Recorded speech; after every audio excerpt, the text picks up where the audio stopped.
KFC online account sign up tutorial.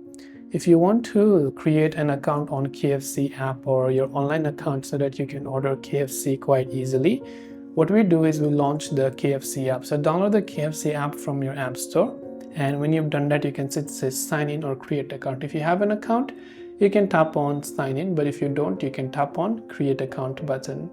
Now you can simply choose the email address that you would like to use for your KFC account right there.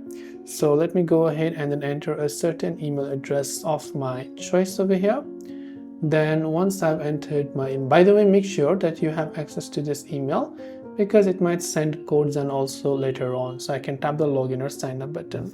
So it's going to send a verification code. You just have to look for the verification code within your account right there. So I've received my verification code. I'll simply enter them here, which is 306 and 454. So once I've done that, I'll see this. Now the last step is to enter your first name, your last name, and your phone number as well. And once you enter your phone number, you tap on the agree to the terms and conditions, then tap on submit, and your KFC online account will be successfully created. That's all it takes for us to sign up on KFC online account. I hope the video helped you out, and if you have got any further questions, do feel free to leave them down in the comment section below. As always, thank you for watching and see you in the next video.